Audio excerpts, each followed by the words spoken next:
narito na naman tayo para sa isang napaka-sweet at nakakakilig na love story nila Kalingap Edu at Ate Viancy. Tulad mo ay aking makilala. Sa pagpapatuloy ng ating love story ay pinuntahan na nga ng Kalingap team ang pamilya ni Viancy para sila ay sorpresahin.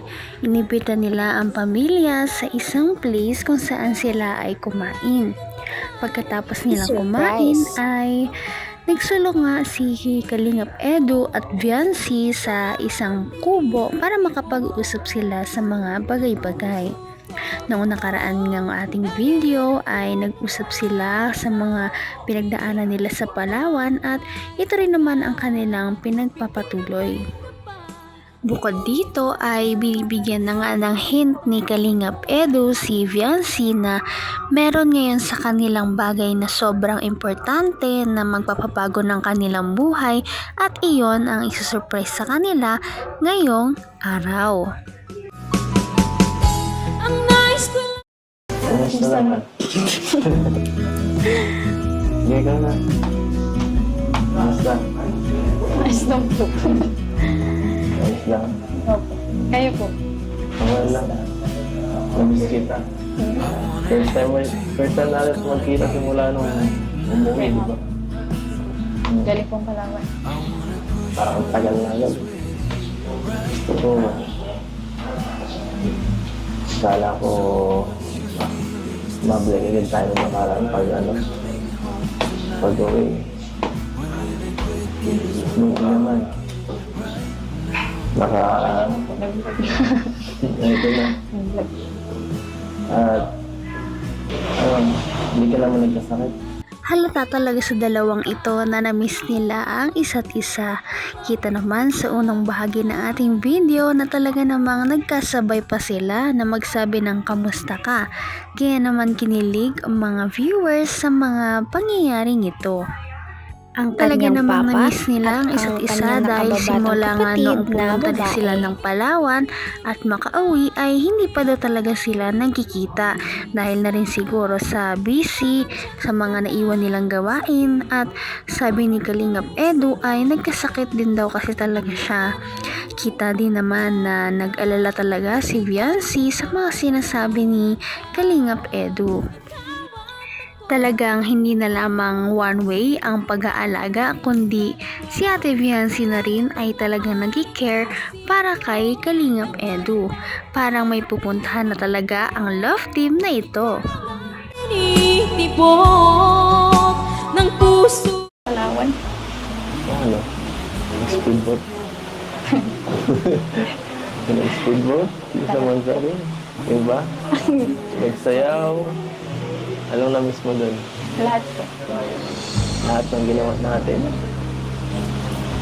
Yung mga bandings po doon. Bandings natin? Lahat. Oo, ako rin.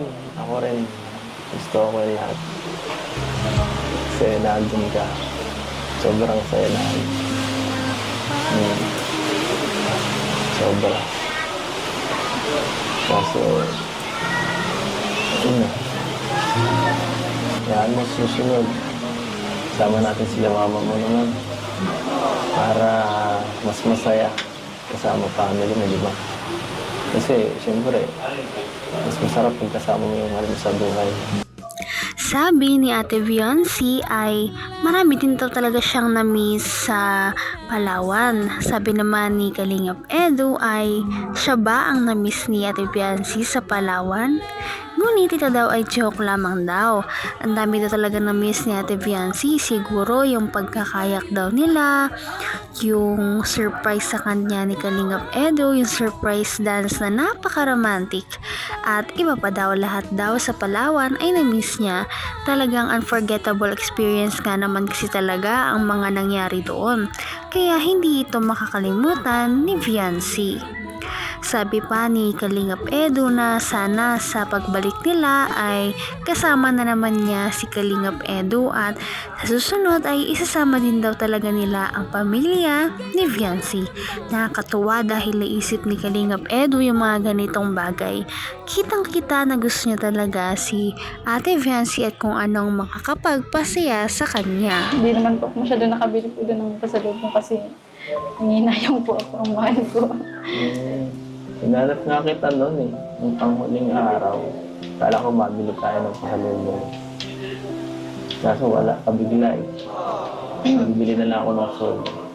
Sorry po sa kasi hindi ako fan.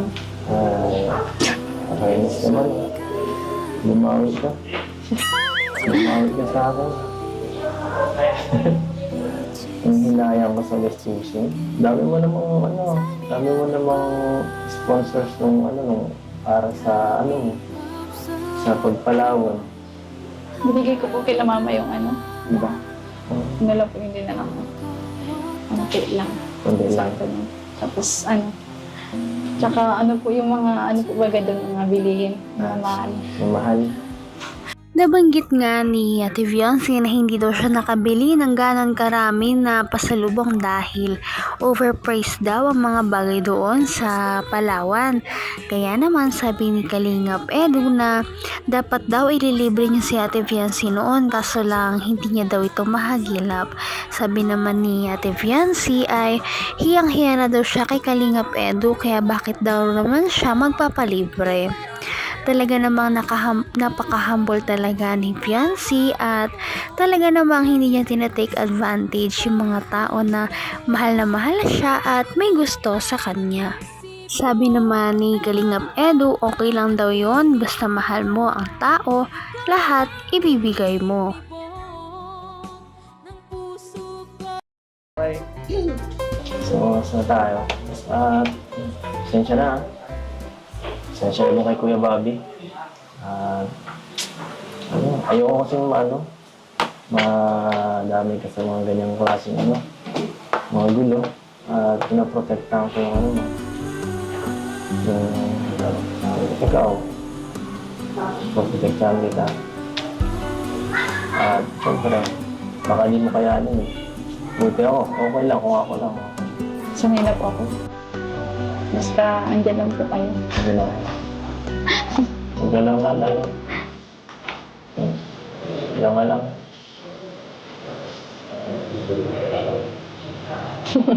Hindi naman ako aanit. Simple lang ako. Simple lang. Galaw nga. Humingi nga ng patawad si Kalingap Edu dahil may dumating na mga Kalingap team na talaga namang nanggugulo sa kanilang dalawa. Kaya naman nagsorry siya at sabi naman ni Ate Viancy ay okay lamang daw yun. Sabi naman ni Kalingap Edu na nagsasorry daw siya dahil baka daw sobrang gulo nila at okay lang naman daw kung siya ang ginugulo, ngunit sabi niya kapag si Ate Viancy daw ay kasama, talaga namang nababother daw talaga siya. Kaya naman sabi niya na gusto niya daw na laging pinoprotektahan si Ate Viancy at gusto niya laging itong safe, komportable at okay lang.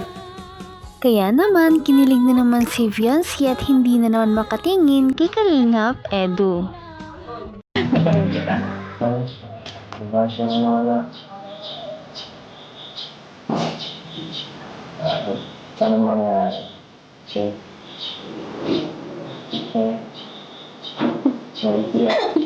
May hindi.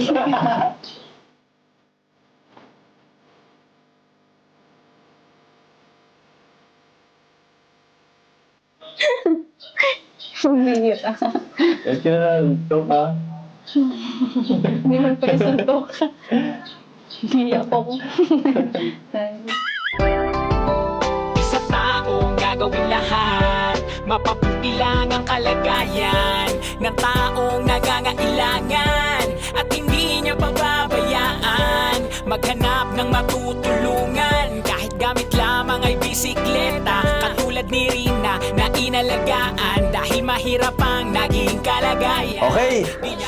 Talaga namang kinilig ang lahat dahil sabi ni Kalingap Edu na kung may basher man daw o wala, lagi lang daw siyang nasa tabi ni Viancy para patuloy na sumuporta.